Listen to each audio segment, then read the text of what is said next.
Bueno, para todas y todos, muy buenos días. Bienvenidos a nuestra sesión número 5 de Escuela de Formación.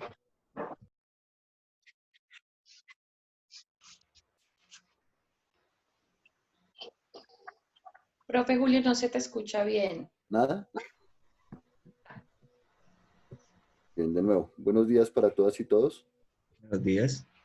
Buenos días. Bienvenidas y bienvenidos a nuestra quinta sesión del módulo de Escuela Sindical Virtual.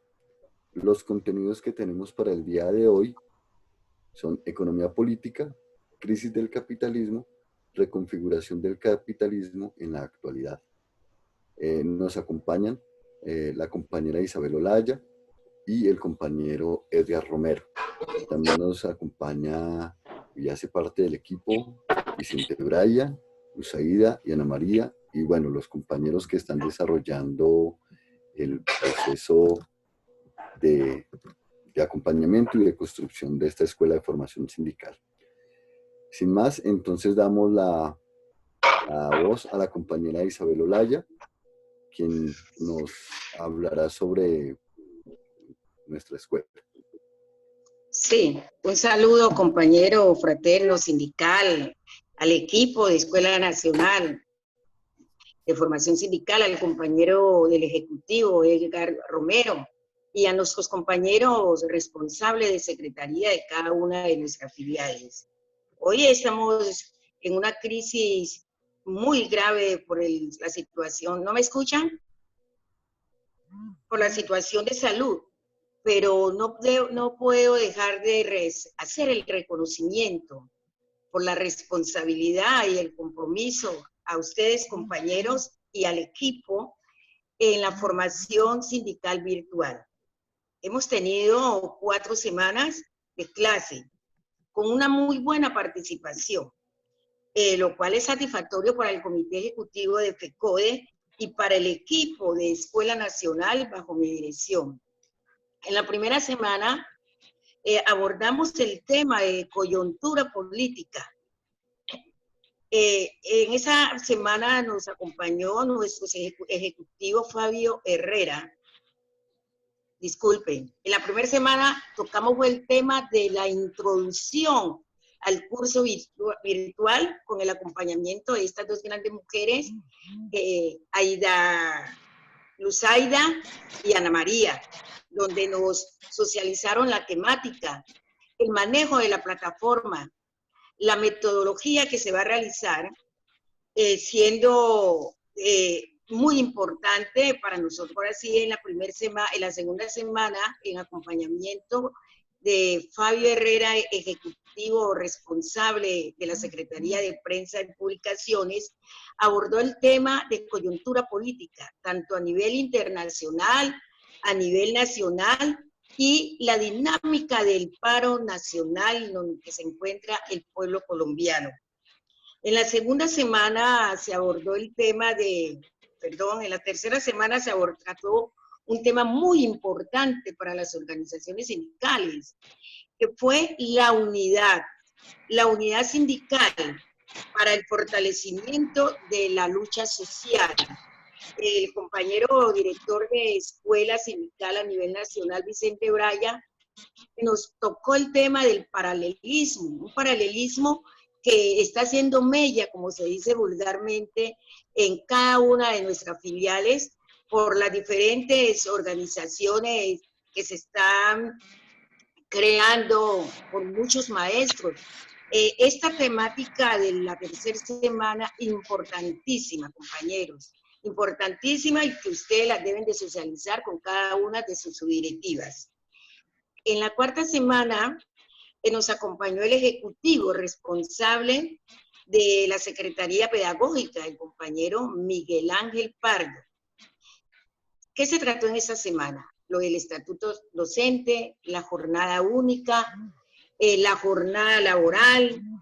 Se hizo un paralelo entre las diferencias entre el de estatuto 2277 y 1278. Se habló sobre el régimen laboral y el compañero Miguel Ángel pues nos informó, les comunicó sobre el actuar de los maestros, sin las diferencias de estatutos, porque somos una sola agremiación. Hoy iniciamos la 5ª semana. Estamos casi en la mitad de nuestro curso, compañeros y compañeras. Hemos avanzado, hemos cumplido, hemos llegado a ese reto que este comité ejecutivo y su Secretaría de Organización Sindical tiene en la mente de llegar virtualmente y presencialmente a todos nuestros filiales. Hoy tenemos el acompañamiento de nuestro compañero responsable de la Secretaría de Deporte y Cultura, el compañero Edgar Romero. Él abordará un tema de la crisis del capitalismo y cómo el capitalismo ha incidido en el transcurrir de nuestro país, en lo político, en las diferentes reformas lesivas para el pueblo colombiano y por ende pues para el magisterio que le ha dado el frente a toda esta lucha nefastas, lesivas para todos los ciudadanos colombianos. Es importante para nosotros, compañeros, la participación activa de cada uno de ustedes, de suma importancia, porque las sugerencias que ustedes nos pueden dar, las orientaciones, con la experiencia que ustedes tienen como líder en cada uno de nuestros departamentos, nos ayudan a ir fortaleciendo la lucha social, ir fortaleciendo nuestras organizaciones. La educación virtual es una gran herramienta oportuna, y más en este tiempo donde estamos todos aislados en nuestras casas por la misma situación de salud. Es una herramienta oportuna que nos permite encontrarnos virtualmente para lograr la tan anhelada unidad que permite enfrentarnos a este sistema avasallador, sistema neoliberal del capitalismo. Reitero mis felicitaciones, pero no puedo terminar sin recordar que hoy 21 de marzo es el día de la no discriminación racial. Entienda, hoy es el día de la no discriminación racial y nosotros como maestros y maestras, como líderes sindicales, tenemos ese compromiso desde nuestra escuela de impartir una enseñanza a nuestros niños, niñas y jóvenes para que en ellos esa discriminación sea aislada, sea quitada del medio. Desde FECODE, desde nuestra federación, nos unimos en una sola voz de hermandad para que la lucha contra la discriminación racial no se detenga, sino que por lo contrario haga parte de nuestro accionar en el marco de la diferencia y del respeto.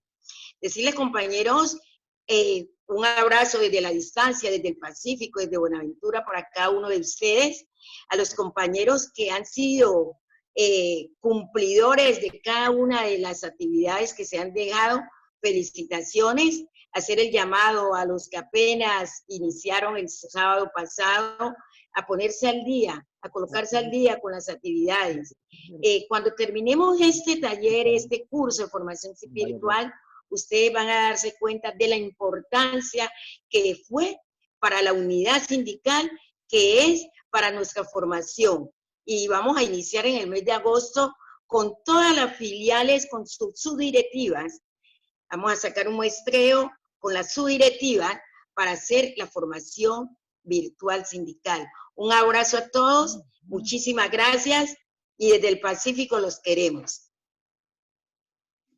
Muchísimas gracias, compañera Isabel Olaya, por su aporte, por su reflexión, por este informe en el trasegar de estas 5 sesiones que se han venido trabajando de manera insistente, por el apoyo de su merced y de todo el grupo de ejecutivo de FECODE y de los compañeros directores y del grupo de Escuela de Formación Sindical. Los aportes son muy importantes. Ahora vamos a pasar al desarrollo de la temática del día de hoy, la cual está en relación directa con economía política, y entonces damos la voz al compañero Edgar Romero. Compañero. Un saludo fraterno, solidario a todo el equipo de trabajo de la Escuela Sindical Virtual, a su directora, la profesora Isabel, compañera del Ejecutivo, al equipo de trabajo que ha tenido una magnífica idea, mi reconocimiento y mi admiración, y este espacio también, un saludo a nombre del Comité Ejecutivo a todos los maestros, maestras, líderes de las filiales y del magisterio colombiano. Una de las cosas que debe tener un líder importantísimas que no debe faltar es el conocimiento. Nosotros no podemos vivir de la especulación, de lo que dicen las redes y de las opiniones sueltas. El liderazgo sindical implica estudio, implica exigencia, implica que el conocimiento llegue de la manera más responsable, y creo que en eso la escuela sindical está haciendo un ejercicio muy valioso que ojalá se pueda extender a todas las filiales, a todas las subdirectivas y al magisterio colombiano. Hoy nos corresponde hablar sobre la crisis del capitalismo y su reconfiguración. Lo primero que hay que entender es el concepto. Este es un sistema económico y social basado en la propiedad privada, basado en la regulación del mercado, basado en el capital como importancia relevante, que coloca unas mercancías al libre mercado y que tiene unas implicaciones en el desarrollo de la vida de los seres humanos, que ha generado una crisis. ¿Por qué razón? Porque se basa en unos sistemas de lo que Marx llamaba las relaciones de producción. Y en la producción, desde el principio hasta el final, en todo su proceso, interviene factores fundamentales, como el trabajo del obrero y la acumulación de capital, la plusvalía de que los patrones, empresarios o los amos se valen de esa plusvalía, de ese trabajo, de ese esfuerzo, donde al trabajador solamente le llega un porcentaje de lo que desarrolla.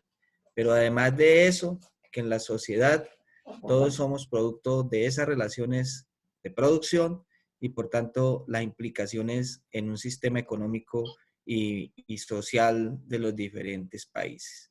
Y cuando hablamos de crisis hay que hablar de unos antecedentes supremamente importantes.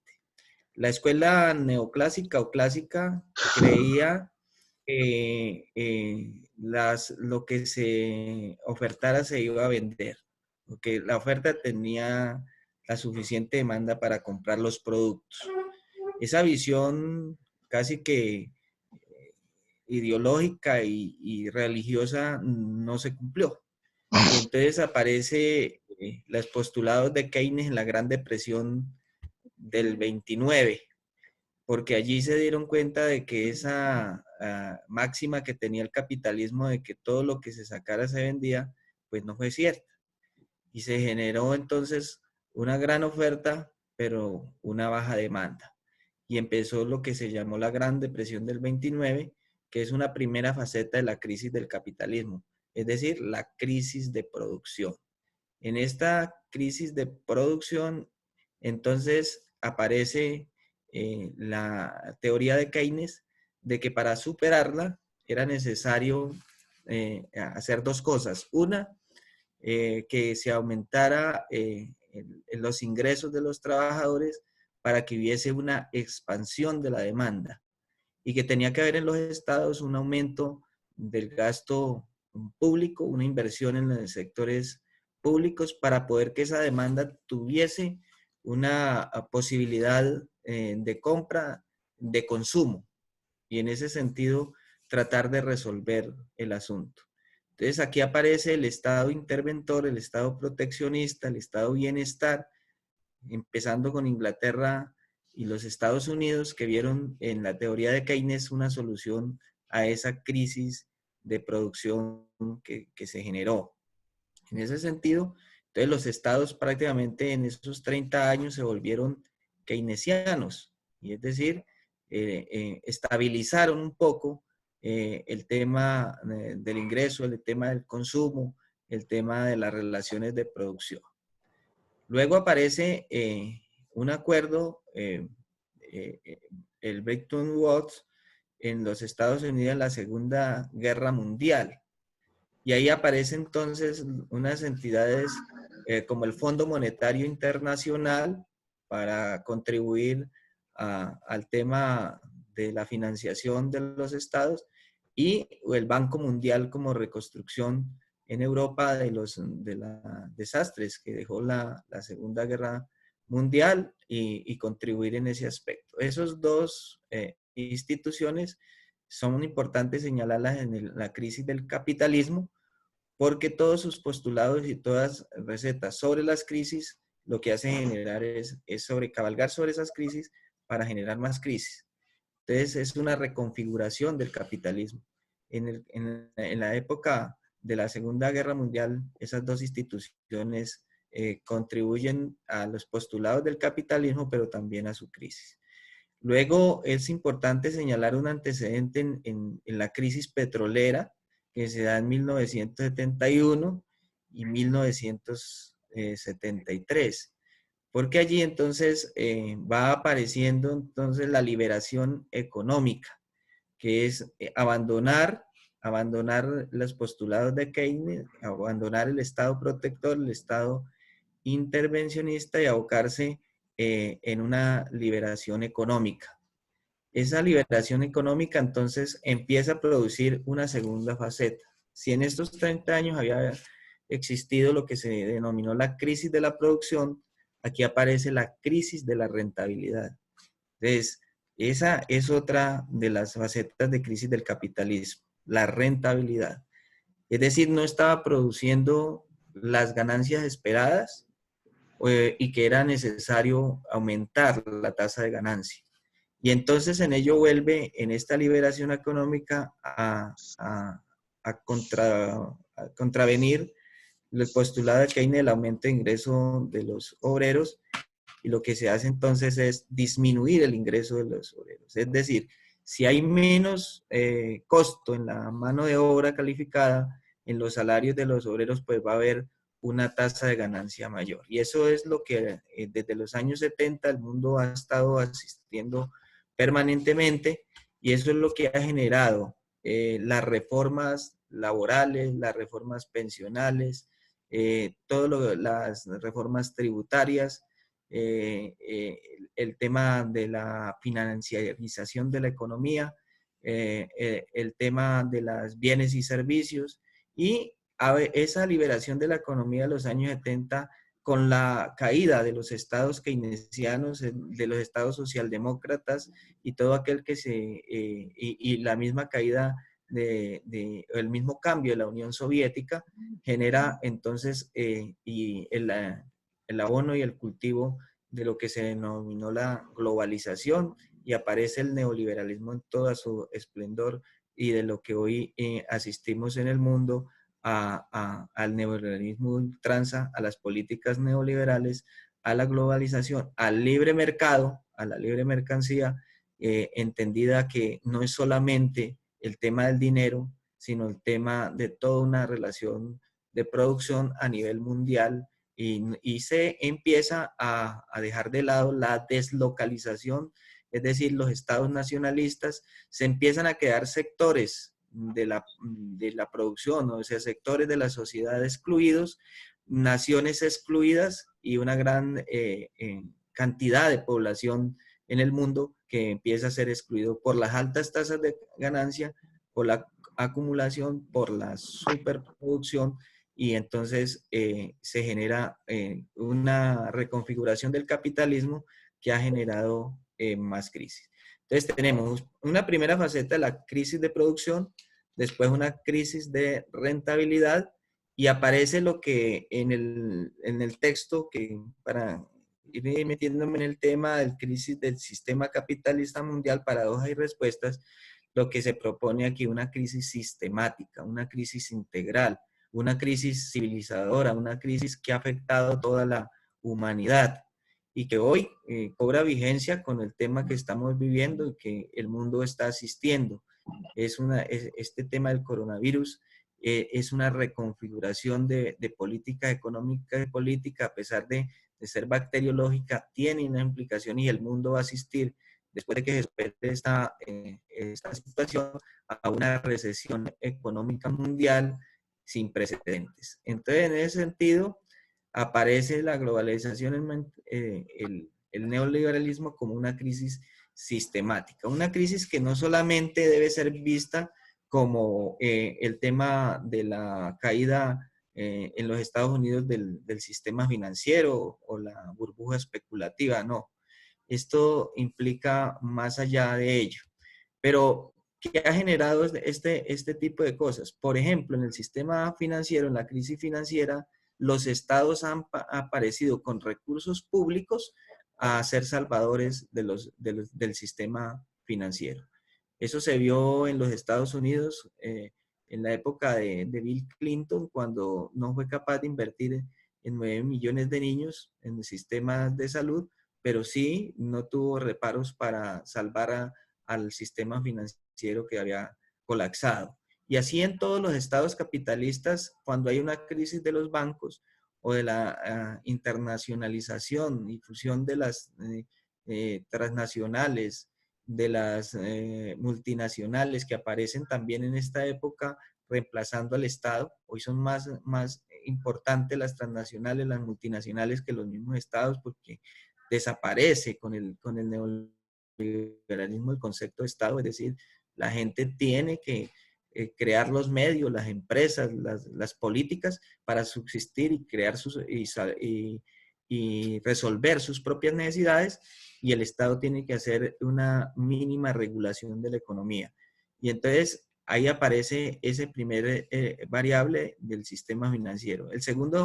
La segunda variable es el sistema de la naturaleza, los recursos naturales.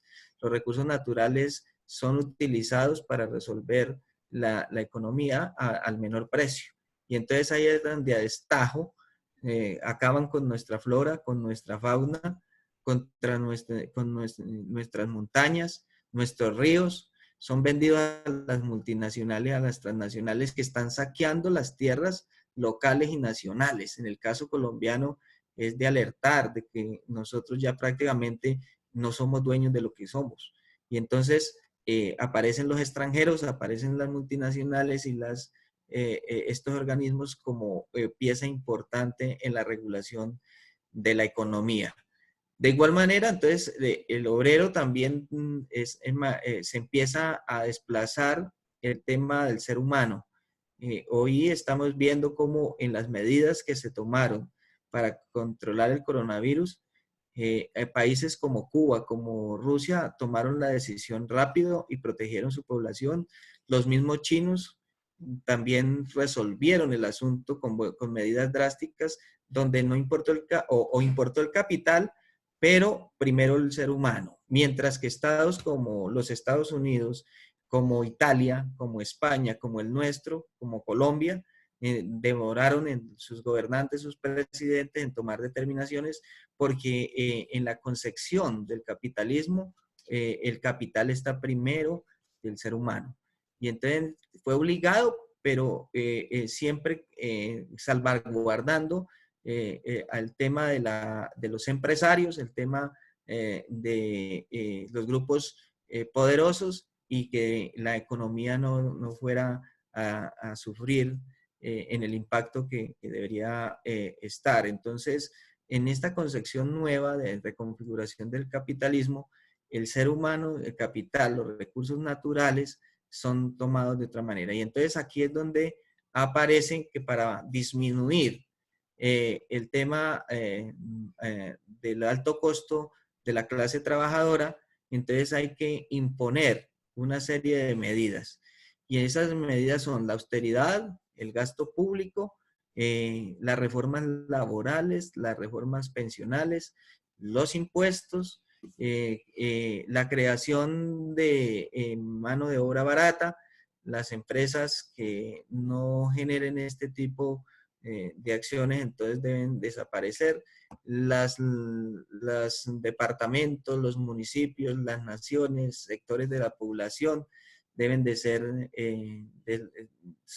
la propiedad intelectual, las formas de vivir, los ancestros, como de los indígenas, de los afros, de las regiones más apartadas, en caso colombiano, de La Guajira, el Chocó y otras regiones de Colombia, y lo mismo en el mundo, pues empiezan a ser deslocalizadas y entonces no pueden participar en esa reconfiguración del capitalismo.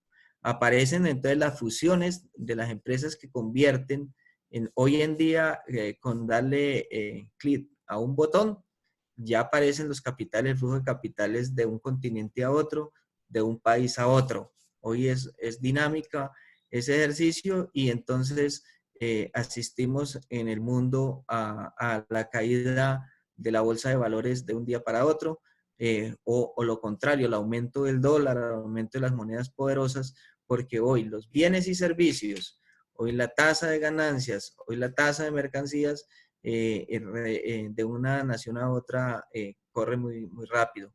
La tecnología también está generando entonces una información bastante rápida que le ha servido al capitalismo para reconfigurarse, pero también para generar pobreza, para generar miseria, porque no ha sido bien utilizada. En términos generales, entonces podemos decir, la crisis del capitalismo se ha generado en crisis de producción en una época, crisis de rentabilidad y hoy las conjuga en una crisis sistemática y creo que va a ser muy difícil en estos momentos de asistir a una situación en el mundo distinta. En el documento entonces plantea si tenemos la capacidad de un pensamiento distinto, porque otra de las cosas del capitalismo es que ha utilizado al neoliberalismo para decir que es el pensamiento único, que no hay otra forma de soportar o de vivir en el mundo con una economía para todos que es diferente al capitalismo. Y en ese sentido, pues cobra vigencia, que también hay que pensar en modelos políticos económicos distintos, que piensen primero en el ser humano y después en el capital, que piensa en redistribuir la pobreza y la riqueza y no la pobreza, que es lo que estamos asistiendo en este momento en el mundo. Esa reconfiguración pues va a seguir, va a tomar otro dinamismo, lo vamos a ver en unos 3 meses cuando pase la pandemia del coronavirus, cómo la recesión económica va a ser otra vez para las naciones, otra vez para los más excluidos, y que las reformas que hoy hay planteadas de despedir trabajadores, de despedir a obreros, es un síntoma ya de los estados de emergencia de los países donde seguramente el capitalismo va a proponer que entre todos vamos a superar la crisis y que tienen que haber impuestos permanentes y que tienen que haber reformas necesarias y en ese sentido pues tenemos que estar los trabajadores, los más excluidos del pueblo colombiano, en nuestro caso, atentos para salirle al paso a esa pandemia que de pronto fue creada por la misma poderosos y que tiene ya implicaciones en la agenda del 2020, de temas económicos, de temas ambientales, que iremos conociendo a medida que se vaya superando esta crisis. Compañeros, espero haber contribuido, se me terminan los 20 minutos, pero quiero en este momento enviar el mensaje a todos de tranquilidad, de que vamos a estar pendientes de la FECODE está pendiente de las determinaciones que va a tomar el gobierno nacional en relación con la pandemia y que una vez pase ello seguiremos en nuestro trabajo, seguiremos en nuestras luchas, seguiremos mirando, nos tenemos que reconfigurar nosotros también como clase trabajadora para seguirle haciendo frente a todo este debacle de lo que ha sido el capitalismo mundial, que no ha generado otra cosa distinta a acumular riquezas para los ricos, para las naciones poderosas, para las multinacionales y a dejar en pobreza y en condiciones distintas al resto de la población mundial.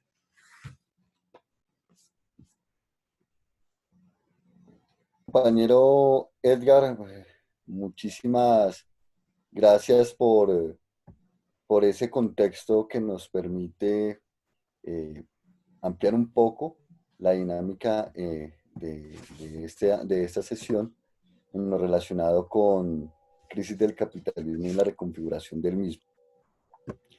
Eh, en nuestra sesión que está ya en el aula virtual, tenemos una lectura base que se llama Crisis del Sistema Capitalista Mundial, Paradojas y Respuestas, de Humberto Márquez Covarrubias, de la revista de Latinoamericana del 2010.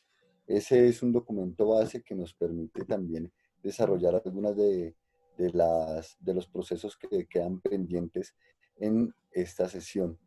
Es importante rescatar lo que nos plantea el compañero Edgar en términos de lo que viene o lo que ha sucedido para tener un contexto bien fuerte y una comprensión de la dinámica en la que estamos hoy día, ¿sí? Como es la división internacional del trabajo, la explotación a fondo de los recursos naturales, la privatización de los medios de producción públicos y bueno, todo lo que nos ha planteado el compañero Edgar.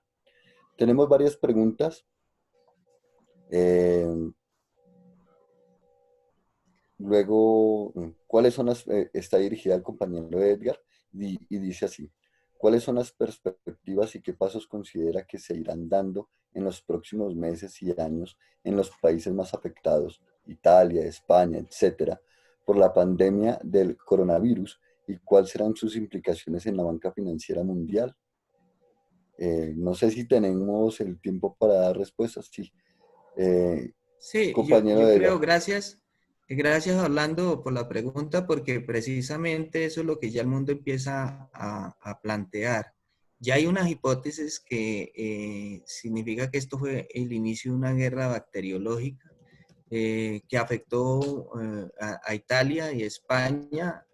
Una parte porque lo que los medios han afirmado es el no haber tomado medidas a tiempo, pero otra parte es porque son países importantes en la estabilidad de, por ejemplo, de la Unión Europea, y ahí entonces significa que aquellos países que han estado de pronto en un momento de competencia, en el caso para los Estados Unidos de Europa y como cabeza de Italia, pues significa entonces como una especie de retaliación a las medidas que ha tomado el gobierno, los europeos en torno a las políticas de los Estados Unidos en todos los campos. Eso está por verse, pero lo que sí no cabe duda es que no van a desaprovechar la banca, el sector financiero va a recibir auxilios, va a recibir subsidios de los gobiernos potentes para tratar de que el impacto económico no vaya a desproteger a los poderosos. No va a ser para el pueblo. Al pueblo le espera una recesión económica mundial y seguramente la cascada de impuestos y la cascada de políticas de austeridad van a ahondar por estos días. Muchas gracias por esa aclaración y bueno, eh, ya nos queda muy poco tiempo de esta sesión. Hay una pregunta más y es, ¿se hace necesaria una nueva estrategia y modalidad de lucha desde nuestra federación? ¿Se ha pensado en esta reestructuración? Pero antes quiero hacer una pregunta y es si tenemos más preguntas desde los compañeros o si ustedes creen que sea necesario tener otra sesión virtual de un tiempo más o ya con la respuesta del compañero Edgar queda la información necesaria Una para pregunta. poder. Tengo una Entonces, pregunta. pero estamos escribiéndolas por chat. Eh, entonces, compañero Edgar, le doy la palabra para responder a esa segunda pregunta y Pues a esto, a todo el mundo, fue muy rápido la evolución del tema. Nosotros tenemos una historia de 60 años de lucha que pues, no va a ser fácil cambiarla de un momento a otro, pero el fenómeno nos obliga a pensar indudablemente en nuevas estrategias, debido a que por ejemplo, en el caso colombiano vamos hasta el 30 de mayo en estado de emergencia. Nosotros teníamos planteadas unas luchas por el Sistema General de Participaciones, por el estatuto que deben seguir, que deben de tener una connotación de acuerdo a lo presentado, pero que seguramente nosotros no vamos a ser inferior al reto de la movilización, de la negociación, y que en eso pues tendremos que sentarnos a mirar más detenidamente, pero que la lucha continúe y tal vez con más contundencia frente a las arbitrariedades que puedan haber. Bien, compañeros y compañeras, ya nos quedan solo unos segundos. Julio, esta pregunta es muy importante. Señor. Hay bastante congestión y preocupación por el tema, qué afectación podría tener para el magisterio. En los estados de emergencia, también hay que tener en cuenta que los estados en las constituciones tienen los estados de emergencia, y seguramente la primera lectura que se hace es que va para las empresas que dependen de la producción. En el caso nuestro, en los trabajadores oficiales, pues no creo que deba. Sin embargo, no hay que descuidarnos porque el gobierno